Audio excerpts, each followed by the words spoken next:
Well, well, well, if it is in all y'all's beautiful faces. What's going on, everybody? Welcome to On Screen Live. My name is Andrew Jupin, and this is the show for Monday, December the 2nd. I know we've been off the air for a little while here. We had a lot of travel and whatnot. The travel continues this coming week. We'll get to that a little later in the program. Hope y'all had a great Thanksgiving if you were, doing that whole thing. And hey, who's decorated? Again, if you're doing that whole thing like I am, the house is already decorated, man.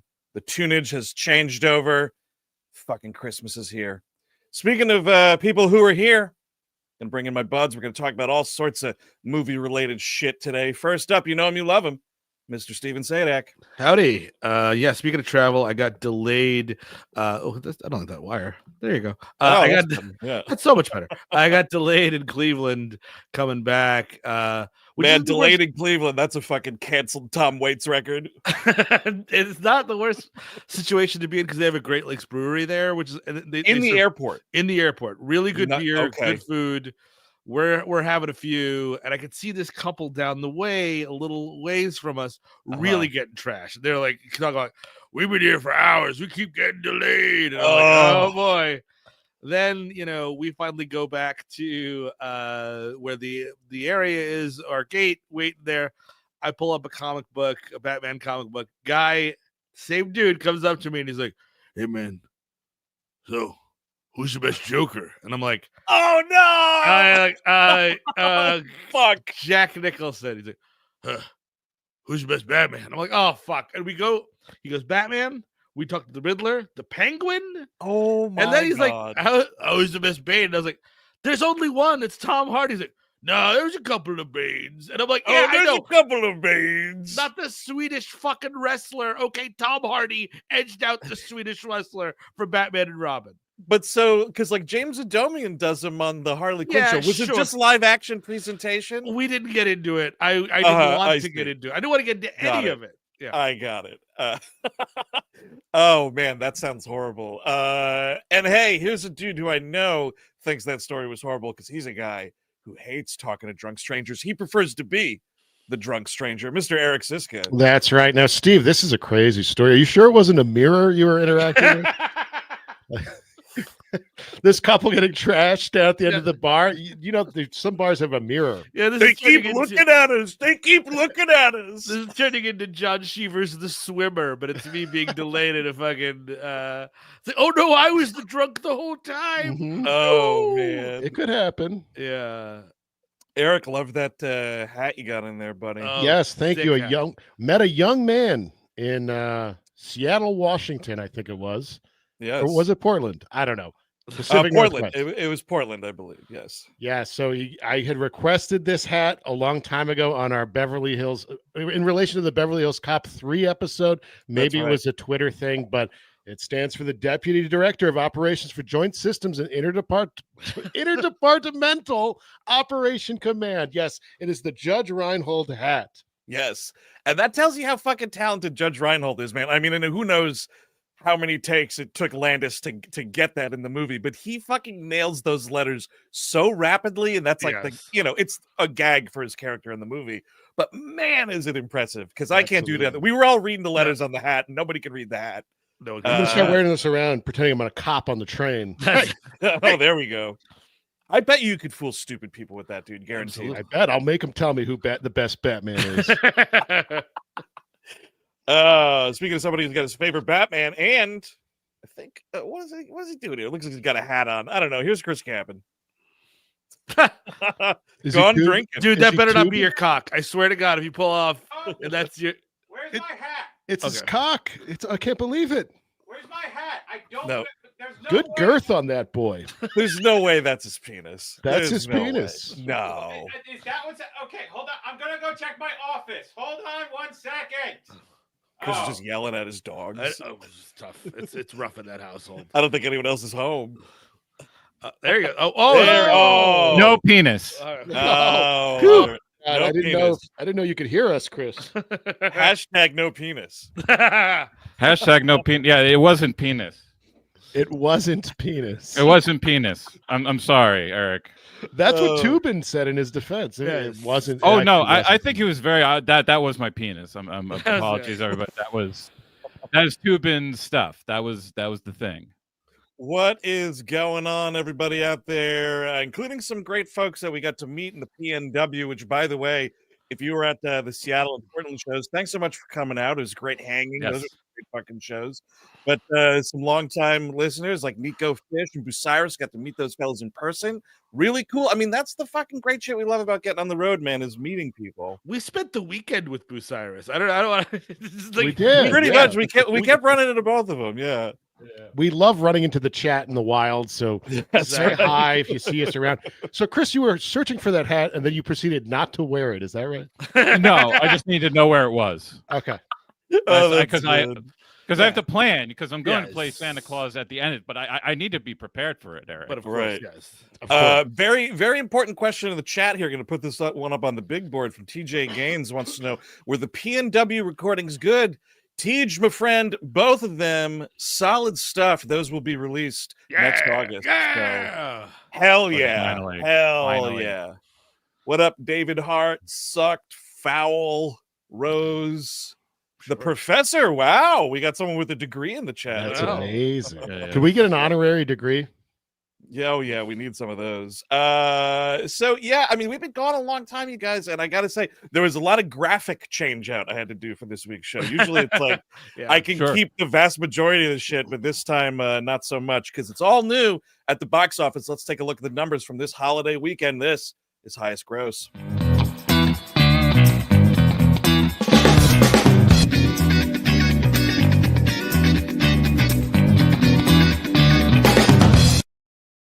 Hell yeah. So get ready for this stuff. Some of these we'll be talking about, by the way. These are like there'll be some delayed reviews this week, because like I said, we've been off the air, we've been on the road, we've been in pre-production to get on the road, so you know, shit happens. But here we are, we're back, and let's see. I realize I skipped over my new gimmick, so we'll do that after. But we'll get to the numbers first, because you don't want to tease with that. But so here we go. Coming in at number 5. A lot of these are holiday themed, if you can even believe it. Ooh. Something called the best Christmas pageant ever. I kept seeing this and I'm like, what even is it? Is it like, are we talking Christmas? Is this? Oh, yes, that's right. This is the Christian one. Really? It's a secret Christian one. Like it's the idea Judy... of if it's Christian, you're saying it's Christian, but they're burning the Christmas tree. There's an angel being hung in some type of murder scenario. Yes, some type of murder scenario. We don't know which. Is the tree really part of the whole Christ part of it? I would assume. Is it a pagan symbol? It is a pagan symbol. Yeah. If I remember the trailer, it's about like I think Judy Greer is like has a good family. Judy Greer married to Pete Holmes in this movie. Yes, good, nice Christian, good family, and then there's a dirty family that like ruins everything. Oh yes, it's like poor kids. Yes, and they are invited. Yes, it is like a family of pigpens. It's a family of pigpens.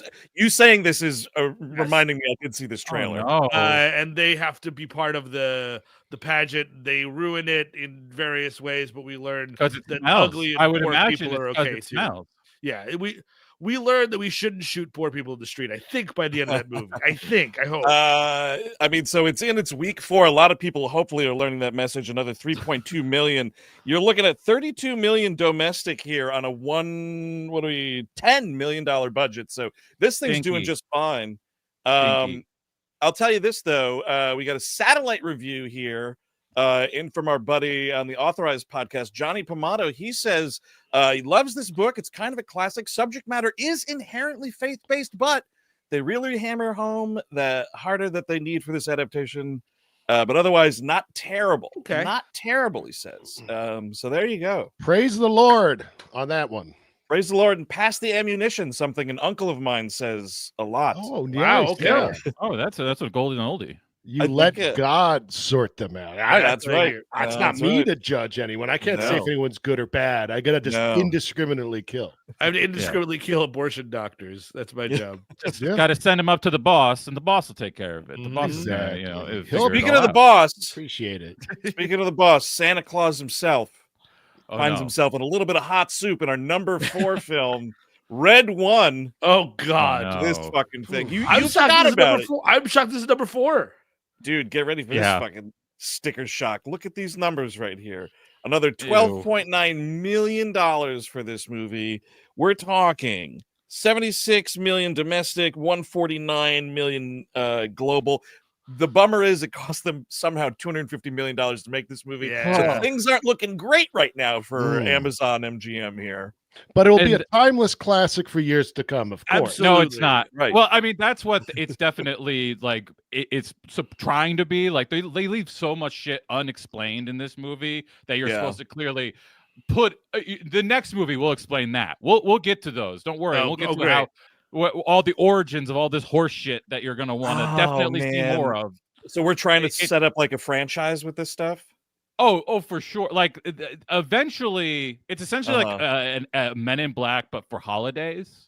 Is the thing that, and that clearly they were going to be like, we're going to do Halloween, we're going to do Thanksgiving, we're going to do all this fucking shit eventually. Jesus. So can I ask you, Red? So you've seen this? I have seen it. So what is the title referring to? Is that Rudolph's? I think that that is he is sorry. Red. It's like the code name for Santa. It's his Yeah, code. yeah, it's like I thought it was like a red rocket. It's like it's like the Secret Service calling the president the chief or whatever. You know what I mean? Like whatever their call sign is. Eric, you're getting this mixed up with the Brazzers classic Rudolph the Red-Nosed Rim Job. And that is, I know it's a classic. It is a holiday classic. That should be in the theaters. That would make it 12 million. Honestly, what you know what? We are heading towards Brazzers features being on the big screen. That give this 10 more years of this stuff really cracking, maybe.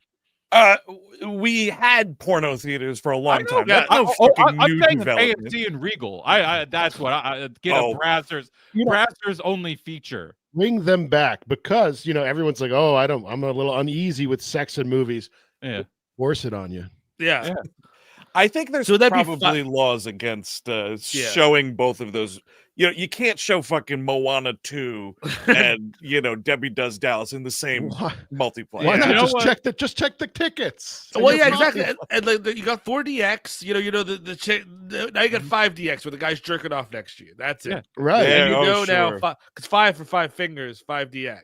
Right. And you know what? Both rules and sucks about laws is that they change pretty regularly. Look at you trying to get this fucking pervert legislation going. That's the one who holds sway over all of this. You sick fuck. By the way, here's a question I have. Why is it that Dwayne Johnson all the time, because he's thrown this out multiple times now and it's blown up in his face, I think every time, where he's like, we're doing whatever movie and this movie is gonna change the landscape of whatever fuck. Like Black Adam, get ready, DC Universe. And with this shit, it was like, oh man, get ready. We are going to turn the Christmas movie industry on its head. We are reinventing the Christmas classic. And I was like, why don't you try just making a good movie? Why don't you stop trying to reinvent the fucking wheel and make a good movie? That's the only way he can sell these things. Nobody's coming through. Dwayne Johnson, are you fucking serious? No, this has been a long-term problem. That just doesn't happen anymore. And like you said, he's doing the Safdie brother movie. So maybe this turns him around. Maybe we get something with that. I really hope so. Who knows? Who knows? I think we've lost his charm too. I don't think he's good at promoting movies anymore. He used to be great at it. Yeah. That all that shit that happened with the Black Adam release, that did it. That was the fucking detonator. That was it. It really was. You're totally fucking right, man. And I hope the Safdies can fix him, because at one time he was a charismatic dude who, good or bad, regardless of the slop, I looked forward to seeing him in things, and I just don't anymore. That's the Benny movie, and then the Josh one is the Chalamet one, right? Yes, correct. Okay, yeah. They split the brothers. They split. They did split up. The Cohen. They did the Cohen move earlier, much earlier. And now, because of some weird guild thing, both of those directing partners might not be able to ever come back and work together again. So nice. That's weird. So anyway, we're gonna keep it going here, folks. We've got a lot to get to today. Coming up, we get to a review of this from a couple of us who saw it. But Gladiator 2 still rocking and rolling this holiday weekend. Got it here in week 2, another 30.7 million, and this is doing quite all right. It only dropped 44%. We're looking at $320 million globally here on a $250 million budget. They spent a metric fuck ton of extra money on promotion for this bad boy. So got a way to go, but it's doing all right. It's doing all right, and it's got a good fan base. You know, like I might not really like it, but you know, I write my pan, and everyone's fine with it. The Wicked fans, toxic dude bros, going nuts. Really on everyone. Really. I've not seen them, but like, can I ask you Chris? Do you not read the comments under your letterbox? No, some dude was losing his mind. I was defending you. Why would you even look at it? Why would you ever look at it? This is a long-standing thing with me. I never read the comments. Never, not in a million years. Chris, I face the toxic dude bros out there. Yeah, that's right.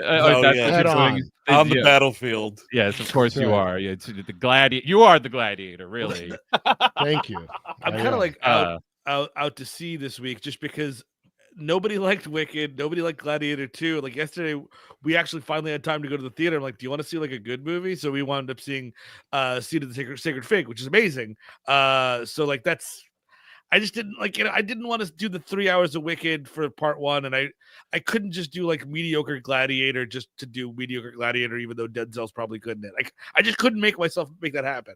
It's like a really like the thing with John Chu is like the movies always look like a really cool like Super Bowl commercial. Mm-hmm. Like all right, well let's save it for when we're actually. What we're gonna do, yes, of course. But Gladiator 2, like also. Yes. So we will just get through the rest of the numbers here. Yes. Wicked coming in at number 2. It had its big weekend last weekend, of course. But nothing to sneeze at here, man. Another $80 million. Looking at Jesus, God, $359 million across the globe. Oh yeah. This dropped only 29%. $14.5 million of this shit is IMAX, and I would wager it would be higher if it wasn't also battling Moana 2 and Gladiator for IMAX seating. Yeah. But yeah, I mean the numbers on this are crazy. And the funny thing is, if they didn't pointlessly break this up into 2 movies, I'd be saying they'll be making another Wicked. You got to milk it. You got to milk it for all it's worth. Get it all. And speaking of milking it, oh yeah, what's that? No, I mean I just wanted to say, like, people are like, oh, they guys were doubting Wicked too. It was in my the Vulture Fantasy Movie League. I've had it drafted forever. I believed in Wicked. Yeah, no, I have it on mine too. I believe in this next movie, which won the weekend, baby. Oh yeah, I had this one too. I had both of them, so this is hopefully will skyrocket me. But yes, Moana 2 in at number 1 with a rocking $135.5 million for this guy. Is it because? But now, honestly, like I'm on Facebook more because I took Twitter off my phone, and like I need something to do while I'm taking a shit. So I go through Facebook a lot. What Facebook is right now is, at least for me, fake AI movie shit. Like it's all live. Yeah. It's all like this. Oh man, they're doing they're making a Christmas Vacation reboot with everybody. Like no, they're not. And like so I have to like do that. They are doing a live action Moana, right? That is really happening. That is happening. Insane that they're doing that right now. Especially like you're still making the animated one. You can't do that. You can't do both. Yeah. They're doing that. That fucking Mufasa movie, which looks terrible. And they're doing the there's a what's the little fucking Gleep Clop guy there? There's a Lilo and Stitch, yes. Live action. Well, exactly. All of those are live action. But to do Moana again, like while the tree is still fucking ripe in your yard, just make Moana 3 in a couple of years. It'll be fine. They will. I know. No. They are going to make Moana 3. That is going to happen anyway. That doesn't. Going to make. And are they going to make? Is it going to be? So it's going to be Moana and live action Moana and live action Moana 2 and Moana 2 and we'll just keep repeating. Like this has gotten to be insane. And again, I have not seen any Moanas, and I'm sure that I know that friends with kids love these. Actually, no, I saw the first one; it was pretty good. It was fun. Yeah. And the second one, I'm sure, is totally fine. But like, I just be careful, Steve. The Disney adults are going to be coming for you. They'll be coming for you. That's well, you guys remember the weird thing that was going on with this whole Moana and live action and Moana 2? Like everybody was gearing up for Moana live action. They were like, "Oh yeah, DJ's in it." Like they're doing this whole thing. And then it was like, by the way, secret slip this right in. We also made a Moana 2 like on the down low, and that's coming out first. Yeah. This was this whole weird, wild release with these Moana movies, man. It's just, yeah, and especially the fact that the Rock is in both of them. It's just like beyond confusing and beyond pointless. But Steve, people said they Moana more movies. Yeah, Here we are. Yes, they do. Oh man, Eric, you're making me crazy. Thank you. Well, this is as if yes. piece. This is as if anyone took seriously those black and white versions of movies that people put on Blu-ray. You know what I mean? Like, because that's actually a better experiment in like aesthetics, at least. You know what I mean? I thought the Del Toro one for Nightmare Alley was excellent, but you know what I mean? Like Johnny Mnemonic in black and white is great, really good. That's you know what I mean? Like at least that's sort of like, oh, here's the movie in a different way, as opposed to like we're gonna remake, like we're gonna spend all this money and effort to do this movie that we could spend to make 7 excellent movies. We'll make 1 bad one that you've already seen. Well, one may be very good one. You don't know. Stephen, how do you launder money if it doesn't cost a lot? I mean, like let's be honest here. You know what? To do a $30 million budget for a laundering scheme. Come on. Someone pointed out in the chat here, our good friend Tala Hababa chimes in. They are indeed doing a live action How to Train Your Dragon trailer with Butler. He's back. How do you do that? Dragons aren't real. It's going to be like the Stitch, like it's computer. It's the computer thing, and everybody else is live action.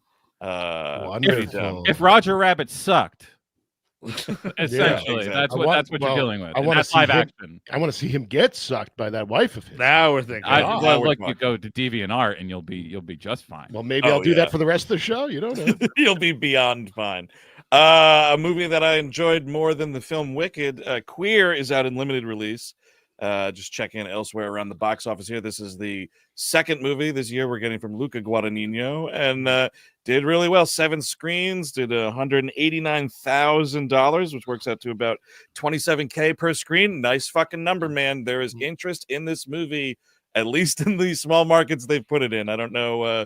We'll see what it does middle of the country and whatnot, but I anticipate A24 expanding this nicely, as it deserves to, even though I didn't like the pop music in it. But it's a solid movie, I think, and we'll be interested. Do you guys have this on your Vulture list? Anybody? I don't, but I do. It makes me worried about. I did have Challengers. I was kind of expecting Challengers to make a big end of the year. Everybody's rewatching it. Here comes the award nominees, and I don't think that's going to happen. No. I think it was too early. Too early.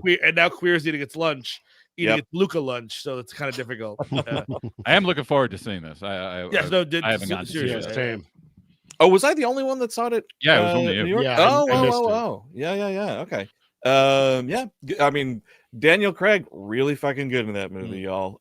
So that is what's going on around the box office now. Really quickly, because I got these fucking posters, and I'm gonna do this. Top of the box office. We're gonna do it right now. Top of the box office, really quickly. In 1995, would you look at this? Number 1 on this day. Speaking of Disney, and 1999. Speaking of Disney franchises, top of the box office this day, Toy Story. There you go. Are we on the 5th or 6th one of those that's coming up? It'll be 5 next, right? And then they did. But is that counting Buzz Lightyear or whatever that is? No, that would be just an offshoot. The world of Toy Story. It's the world of Toy Story for sure. But under your sequel legislation, it's about the man that inspired Buzz Lightyear, Eric. So it's not technically. They should remake that live action now. Too. Yes, definitely. give it some time. In the year 2001, on this day, number 1 at the box office, Harry Potter and the Sorcerer's Stone. We're making another one of those, aren't we? That's the TV show. We're doing it, and you know what, dude? The election, HBO is now like, we are so behind J.K. Rowling, and shut up, everybody. Yeah, that's it. This has been a referendum, and the country's going the right way. Finally, here comes HBO to make another mistake. Yeah, all these people, nation. All these people that hate, gay relationships or trans people keep saying mandate. I thought you didn't like that. Yeah. Oh man, what a Jay Leno joke. That was good. You hear about this mandate? Oh man, in 2000, on this day, number one at the box office, I know me and Chris were miserable as fuck cleaning up after all the little piggies coming to see the Ron Howard Grinch movie. Yeah. That was Dude, rough. some of the worst fucking garbage cleanup I ever experienced in my career as an usher. Good God. By the way, you brought it up, Eric, so I want to say shout out Jay Leno.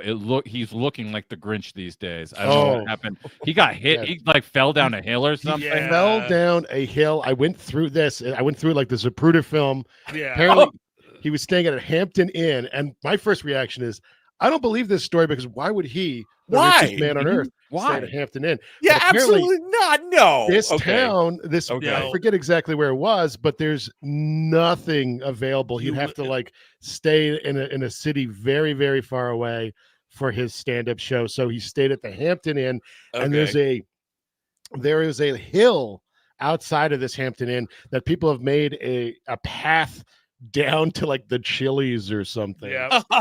So he was like, well, gotta get something to eat. And then he started to go down the hill instead of walking around the road. Right. And he ate shit and he busted up his face. And now he's got this eye patch and all this bruising. He's looking like Sam Fuller. Yeah. Yes. And we got to say, get well soon, Jay. Yes. We love Jay. I love Jay. This was Andrew and I right after, I think, the Portland show, tried to go Seattle, I think, going restaurant to restaurant.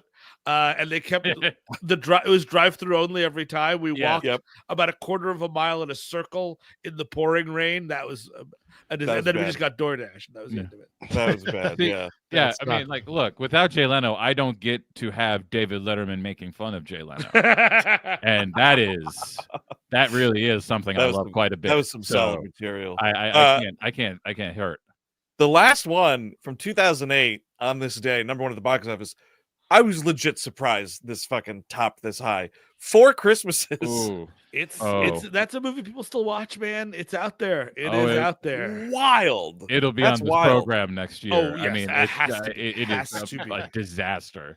By the way, speaking of those kinds of movies, I finally, because I've never seen it, I found out what that Ben Affleck, James Gandolfini Christmas movie is about, Surviving Christmas.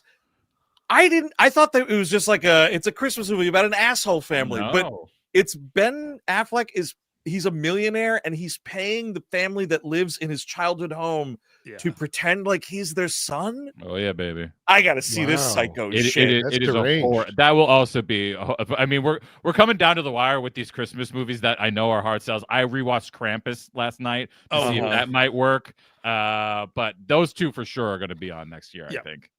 Those Krampus movies, man. I just don't care about Krampus. I don't think it's funny or fun or scary or that movie is it's one of the most cowardly movies of all time. It's okay, and then it's the most cowardly movie of all time. Good first half. Yes. Blows it at the end. Interesting.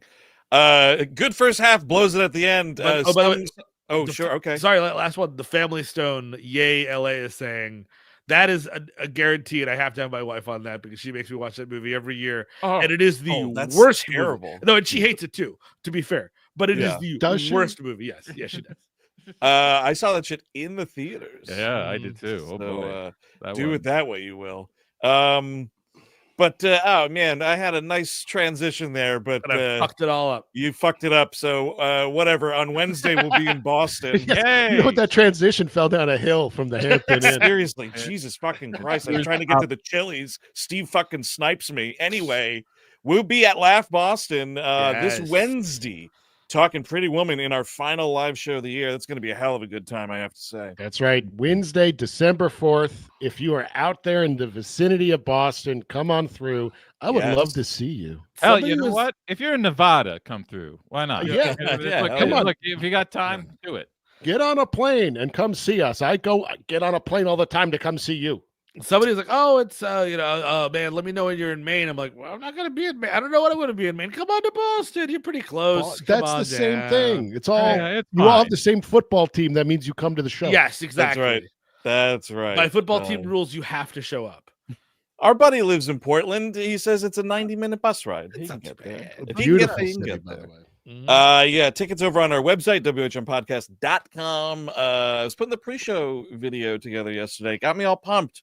Really excited for this one. Ready to talk Jason Alexander Mm-hmm. Oh boy. in one way or another. Some more news, of course. If you are not hip to our Patreon, you're going to want to get on that, especially at the $8 level or up, because on the 27th of this month, I think it might be the final piece of Patreon comedy of the year. Get ready for our final 2024 commentary. We're talking Ang Lee's Hulk. Hell yeah.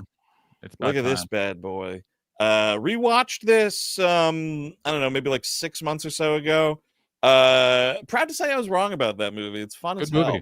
I mean, really it'll be fun to like, dunk on and whatever. Oh yeah, I mean it's insane. It's an insane movie, but like it has so much character as compared to anything that we've been seeing from the MCU. Like it's just it has it all over it. Like Ang Lee cannot make a normal movie. He's not capable of that. And I have to like basically cancel my plans because I'll have no voice after. Etc. 5 cups of tea just around you. Ginger and lemon would probably be the best. Big time.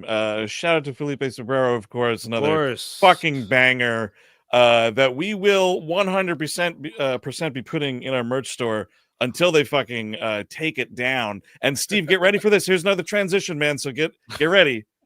Speaking of merch, I got something to say. Yeah, I fucking knew it. So Steve Sadak, speaking of merch, take it away. So I don't know if you've noticed, the world has changed for the worse in the last month since we've been doing this. And as such, we are trying to figure out a way to make a small impact in somehow helping a little bit and not feeling so helpless and terrible. So from now until, I don't even know, at least a year from now, we are going to be doing, we'll call it all the way until next year, at least, any and all merch sales. The profits will go to the Center for Reproductive Rights. That's where it's going to go. Every nickel that we make goes right there. So it's just going to be funneled right into trying to keep people being able to have control over their bodies as best we can in the shitty situation we're in. That's where we're at. That's what we want to do. So, now is a good time. It's around the holiday season. You want to get your friends some fucking ugly faces on their t-shirts. You're not lining our pockets. So there you go. That's right. Yeah. Head over to our website, whmpodcast.com. Click on that merch tab. It takes you right to our merch store. There's tons of designs. The Hulk one will be up soon, but there's a shit ton. So look through. Listen, perfect for the holidays. Like Steve said, 4 fucking Uggos in cartoon form on a t-shirt. You know what I mean? I mean, doesn't get any better than that, folks. Great stocking stuffers.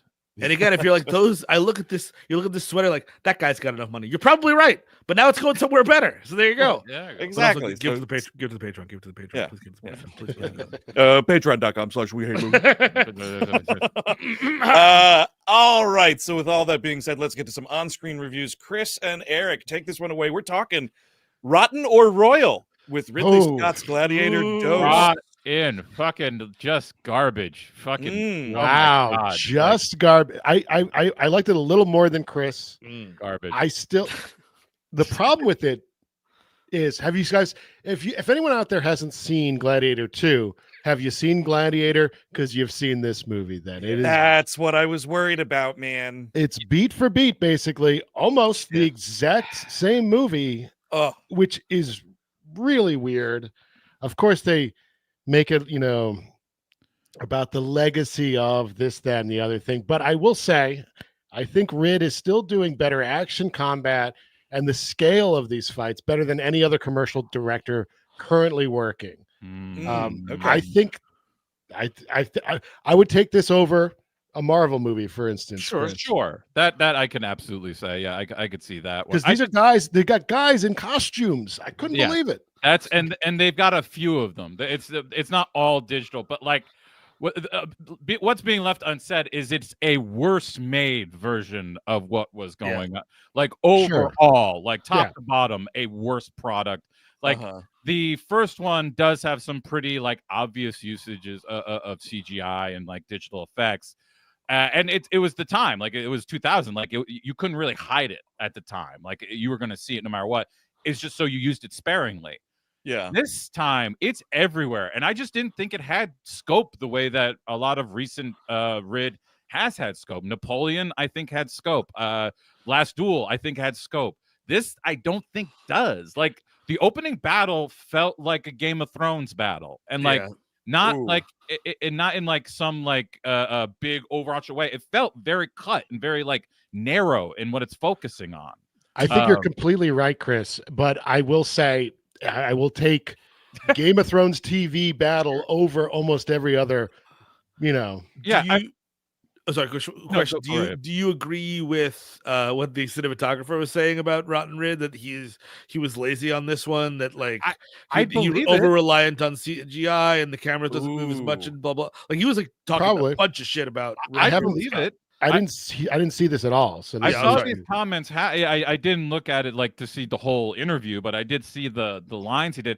Like I believe, like more than anything, I believe this was the one like he did because they offered it to him. Everyone said yes, and he was like, "Okay, like I don't have one that's like ready to go. I just did Napoleon. Fine, I'll do this. I'll keep working and do this thing," and just didn't care. And like that's the feeling I get from it. It's the first one, and it's the first one in a while that I've felt that from him. Like even House of Gucci, which I don't like really, you could tell he was alive and awake while doing it. This one, I wonder, works. That makes me wonder if there was some like backroom dealing where it was like, okay, like I will make your Gladiator 2. Everybody wants this but me. I'll do it if you let me do whatever down the line. And we should see like what his next like things are that get announced. Right. Like, if there's if there's one that seems like a big risk and it's also with Paramount, I would be like, oh, I wonder if he got to make this because he agreed to do Gladiator 2. If this is the devil's bargain I have to get my third of his Alien movies, that's fine. I understand that. Yes. But I need that movie quick because I just fucking had to inhale a Romulus and like that nearly put me out. I did not like Romulus, but the thing about this movie again is here's some silver linings. It is doing well at the box office. It is a historical epic type of thing, not based on. I know it's based on another movie, but that movie wasn't based on anything. Right. Yeah. So I think that is nice. I would like to see more. There's an upside to that. There's an upside to in its second weekend, in a holiday weekend, it still makes over $30 million. Like exactly. And that's good. Yeah. So I don't know if I'm ever going to see this one, honestly, because it's just sort of like. I think for Denzel, it's kind of almost worth it. But there's a lot of script problems. I could tell you how to fix this thing. Well, I'll tell you what. I mean, this sounds to me like because we were before we came on the air talking about like shit we hadn't seen or whatever, and I was about to say like I'm still making plans to go see Gladiator, but all this talk about like the cheap CGI and whatnot, this sounds like a real Andrew rental time. Yeah, exactly. Kind of deal. Shit, Paramount Plus, honestly. By the way, there's a bunch of people in the chat saying Gladiator was based on a book, but IMDb does not list that. Wikipedia does not list that. I don't know. Interesting. Maybe there's a sequel. Is it a coloring book? Yeah, we got two people. I see Wiener and Fowl. What's the name of the book? We're curious. So yeah, that's a bummer, but seriously, if it gives us the movie that he wanted to do where it was just all the fucking Prometheus fucking architect guys, I want that goddamn movie. I want to see what that looks like. Yeah. That's never gonna happen. Sorry. We've already moved on. If we're going to do the Dune Messiah, you can do the David Alien movie. You can do it. They're also doing what do you call it there? The Noah Hawley show too. Oh, so yeah, but that's like in that like I don't even know where it's in between some things. Senator, it's in between some things. Yeah. Okay, I found something about Gladiator, apparently inspired by a novel, Those Are About to Die, from 1958. I don't know if it's not credited. I'm not crediting it. Sorry. Yeah, that's it. Yeah. I gotta stick with the unions, okay, pal? Okay. All right. This is a tough time. Yes. Union strong. Come on.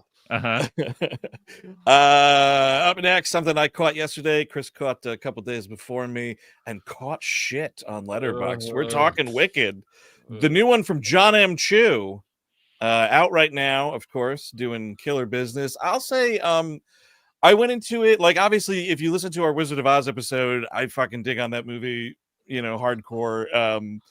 Actually, just watched, I don't know, in anticipation for this, maybe that Return to Oz for the first time. Terrifying fucking shit. Any fucking parent that showed that to their child should be jailed That's insane. That's an insane thing to make for kids. I'm not really sure. wild. I'm not sure if I've ever seen it With Fairuza Balk, where they're trying to do I've fucking electroshock therapy on her, and like I saw it once. It's like Sucker Punch with Wizard of Oz kind of a thing. It kind of is, and like every I have this hang up, and I've told you guys about it before. Pictures of old timey Halloween costumes always look terrifying. Like if you see little kids dressed for Halloween in like the 1930s, it always looks terrifying. All of Dorothy's little buddies in that movie look like 1930s Halloween costumes. There you go. It's fucked up. But so anyway, I wasn't familiar with this musical. I mean, I know what it is, but I'd never heard any music. I didn't care. So I went into it with basically just a base knowledge of Oz, and having seen some films John M. Chu directed, one of which I liked quite a bit, Crazy Rich Asians, and one I sort of did in The Heights. Obviously, this one is closer to In the Heights, and I think, Chris, I do agree with you. My biggest problem with the way this dude directs these things is he directs musical numbers the way you direct a fucking Gap commercial or an Old Navy commercial. And for me, and I said this on Letterboxd, I think when you're capturing a musical number for a film audience, I'm not saying stick a camera in a theater and film the Broadway show, but like you have to have patience with the presentation, and you have to let shots sit a little bit longer. Cause like I was having so much trouble orienting myself in the scenes. Like, where are we? What are you showing me? It's cut. I want to see these people fucking dance and sing. And like, we're cutting away constantly. And it was driving me absolutely nuts.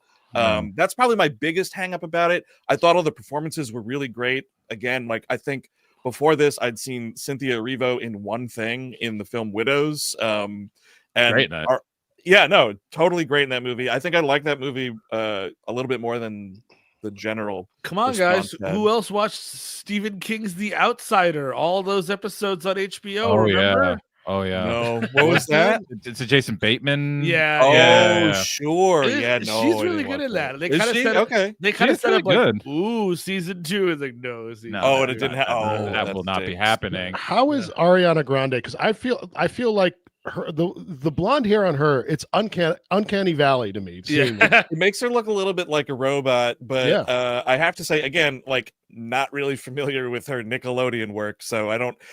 IMDb told me that I saw her in that awful movie Don't Look Up, which she's in that. Yes. Hey, I'll believe you, but I can't remember a lick about that. So this was like me sort of seeing her do anything for the first time, I feel. And she had me laughing. I thought it was pretty funny.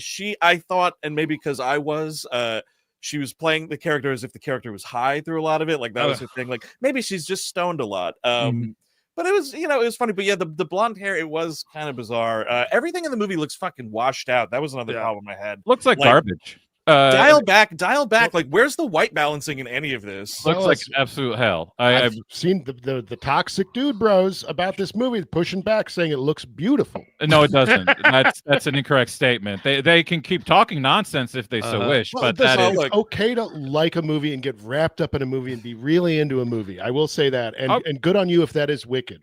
If you want to, I mean, like, again, if you want to talk nonsense, go right ahead. I'm not going to stop you. But like this, like it is. I mean, it's exactly what Andrew. Like, it's a perpetual motion machine.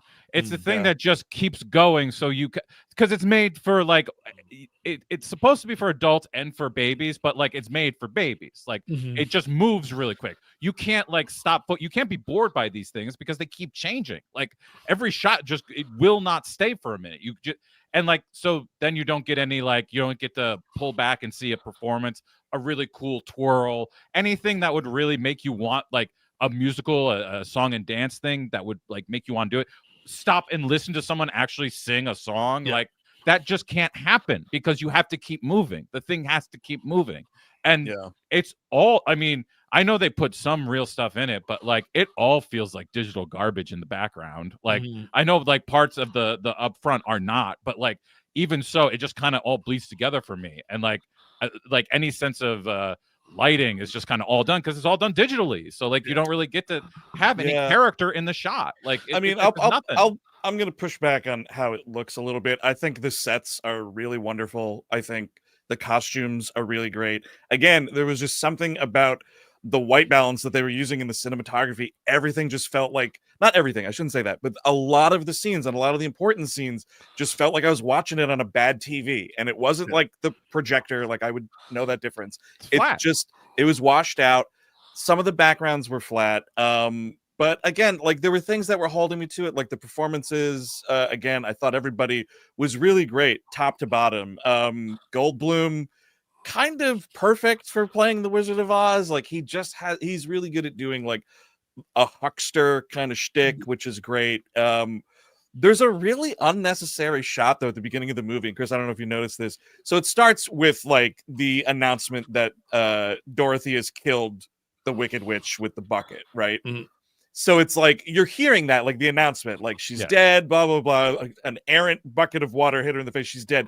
And the shot you see is like going toward the Emerald City, and it's Dorothy and the Tin Man, the Scarecrow, and the Lion all going toward. And I was like, but that already happened. Why am I seeing that part of that adventure? Oh no, I thought this was a prequel. No, that's just to tell you that Wizard of Oz happened. Right, which I mean, like hearing that Wizard of Oz happened. Eric's question, really quickly before we get away with it, the movie starts in like the present time of Oz, and then Ariana Grande's character is like, "Let me tell you about how we used to be friends together," and then it flashes back. Gotcha. Yeah. Go ahead. I guess my one question to both of you, Andrew, who liked it more, and Chris, who thinks it's the worst thing that's ever happened to anybody, is.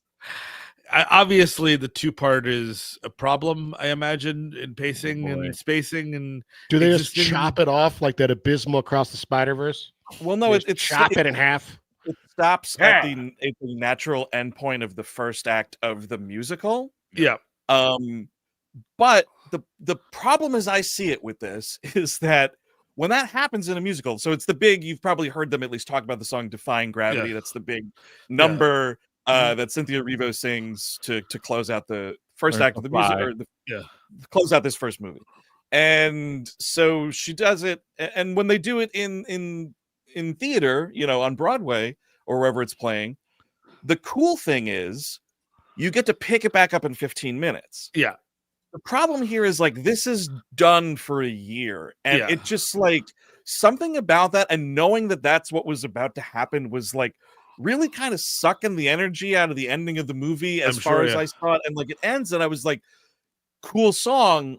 I guess I'll see you next November. Why aren't you coming out in March or something? Like it seems the release date of this just seems so weird. But like for a movie to end on a curtain call for a first act of a musical, I guess sometimes it can work and sometimes it doesn't. And so it doesn't feel like it's cut off. Like there is a natural, like she's all like, fuck you, I'm gonna do my own thing, and like flies away. And so that's like it's an ending enough feel, but it's also like not that substantial of an ending. So you kind of feel like, all right. I mean, it's the same fucking thing with the Harry Potters at the end. Like they just found a part that seemed good enough to kind of stop. And it's like, all right, well, see you later, I guess. And at least that it was a shortened span of time that you had to wait. So this, I don't know. It works for a lot of people. I have to say, though, it comes up. It's this big, beautiful, wicked, old-fashioned title card. Looks really cool. And, like, it holds for a number of seconds. And then sneaking right under it, just at the last second. Part one. Part one. Yeah. Sorry. I mean, part right in there, dude. And the Lollipop Guild should bring up part one. They probably would. I mean, I had a little bit of a guffaw in the theater because it's such an afterthought. Like, oh right, this is part one. Bleep. Oh my god. I mean, it's just. The feeling you're talking about is it's opportunistic. It feels like fit. It feels like you're just doing this because this will make you more money. Which whatever. Like, sure. This is what they did with I don't know how you would have ever made it into one movie, so like it's fine by me, but also like this is what weakened the fucking ending of Dune Part 1 for me a bit, is that like you have to wait to see how this thing's going to conclude. And it just happens that I think Dune 1 is a way better made movie, a better acted, all those things. I just think it's a better product, so it doesn't bother me so much. And Dune Part 2 is fucking great. So like it pays it off. From what I hear from most people, the second part of Wicked is the mostly agreed on weaker half.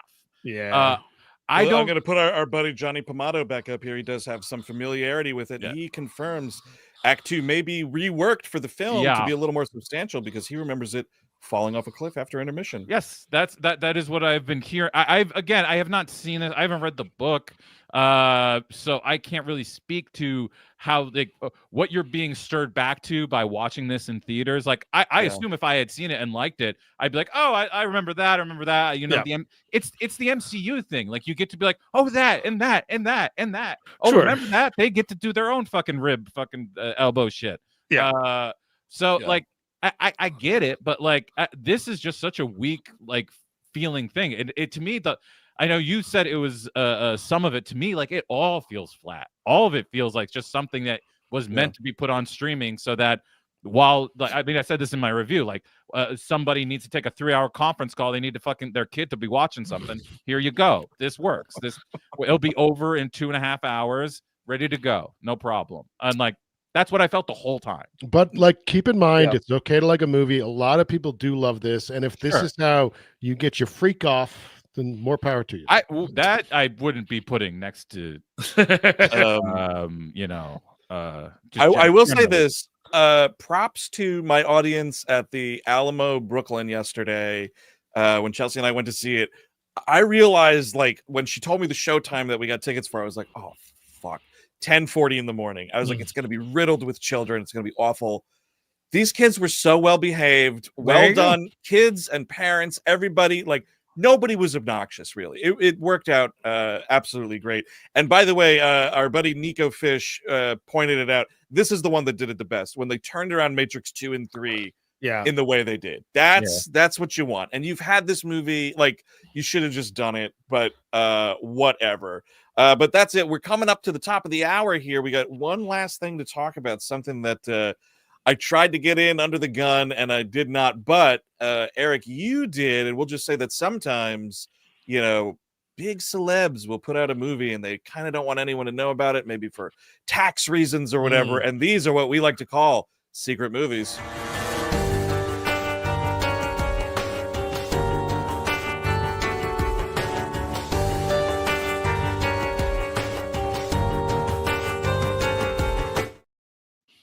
So Armor is a film that kind of stars Sylvester Stallone. Is that right? I think he's got like 6 minutes in the movie or something. Oh, nice.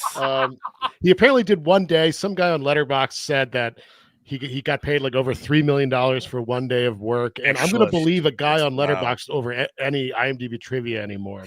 I mean, he's got to get a couple of these in. And I understand the 6 minutes because like in what? A couple months, he's going to be the Secretary of Entertainment. Oh yeah, him and Frank are going to be taking over. Partying down, man. From how he looks in this movie, I think he's going to be the Secretary of Pushing Up Daisies any day now.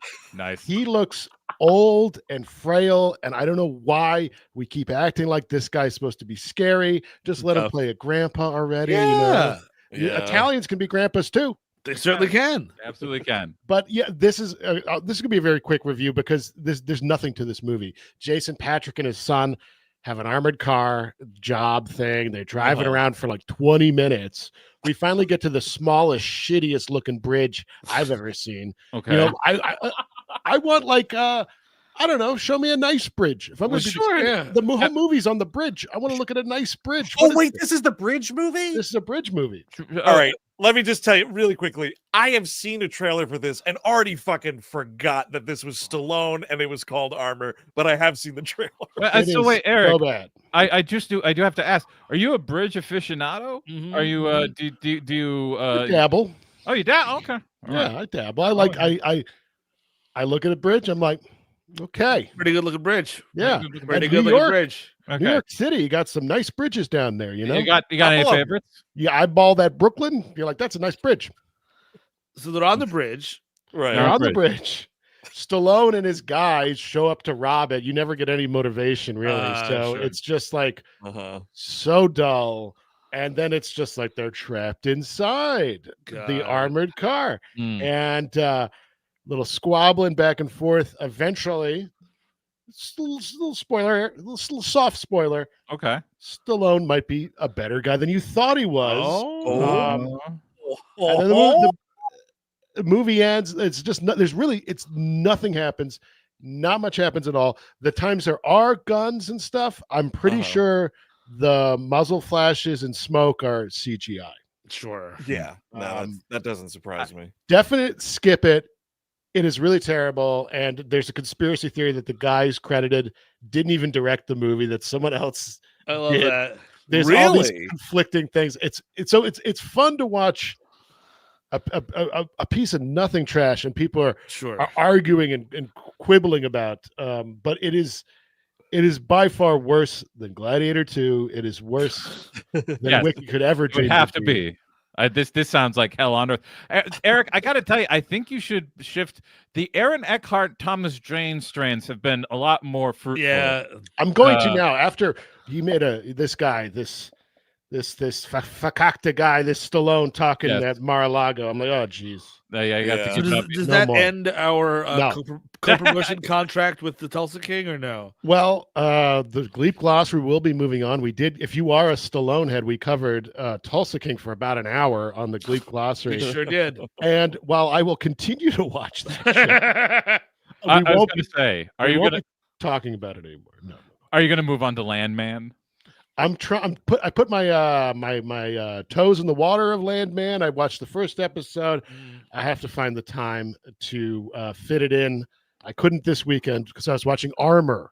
Okay. I'm sorry. Well, I'll just chime in and say I am up to date on Landman, and it's Billy Bob doing his bad Santa character just as an oil man. Like he's just a guy who's pissed off constantly. He's constantly fucked up. He's constantly hungover. He's got a family that like hates and loves him and exploits him constantly. Ali Larder's the ex-wife who's always giving him trouble. There's stuff to like, man, I have to say. And you got John Hamm doing a wild accent. Demi Moore's his wife. They're like, living high off the hog of an oil company kind of a deal.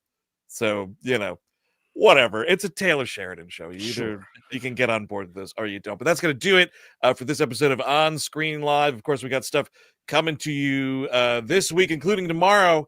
It's our live episode from Jersey City last Christmas. We're talking the Santa Claus. Oh, boy. Yes. Absolutely. Hell yeah. This was a banger show. It's a banger episode. The recording's great. This was a lot of fun getting us in the holiday spirit. It's all pretty much holiday movies this month. Live shows are a lot of fun, and oddly enough, we have one this week on Wednesday. Oh yeah, right. We will be in Boston. Please come see us if you can. Come on up or down wherever you're coming from. Pretty Woman. It's gonna be a blast of a show. Come in sideways. Come in from the sea. I don't care. Yeah. From air. If you want to parachute in, we will accept that. Absolutely. 1 if by land, 2 if by sea to Laugh Boston this Wednesday. And also, hey, on the Patreon, of course, patreon.com/WeHateMovies. We're kind of giving ourselves an early Christmas present on Thursday. It's a We Love Movies episode all about Lethal Weapon 2, which is a kick-ass, I've Got It, by the way, sequel. That yes, we know isn't set at Christmas, but it's our Christmas gift to ourselves. So we had a lot of fun talking about it, including Steve, who saw it for the first time. It was a blast. It's so much fun. It's just been revoked. It's such a great fucking line to end the film. Oh, yeah. And absolutely. I think it's okay for us not to have one thing not a Christmas movie. Yes. For most people, it's just another day, man. Just another day of the week. So there you go. It was just another day of the week for Riggs and Murtaugh when they started battling crooked South Africans in Lethal Weapon 2. And then one final Christmas gift to give everybody to get things going this season. Oh, nope. Christ. Oh, man. Fire that intern. Gonna fire that intern once again. All right, we're gonna get out of here, folks. Thanks so much for tuning in. It's been great to be back. Programming note, On Screen Live returning next week, but not on Monday. We will be on the air noon Friday the 13th for a special broadcast. Yeah. So you're gonna wanna tune in for that, but just because Monday we're gonna be busy. So that's why we're moving it around. No real reason. But Friday the 13th. That'll be fun. That's right. It'll be fun as fuck. Yeah, we'll do something with Jason related, I feel. Sure. But that's it. It's 1:00. Thanks for tuning in, y'all. We'll see you in Boston, hopefully, and if not, we'll see you next week, Friday the 13th. Until next time, I've been Andrew Jupin, Steven Sadek, Eric Siska, Chris Cabin. Take it easy, y'all. Have a good week. Bye-bye.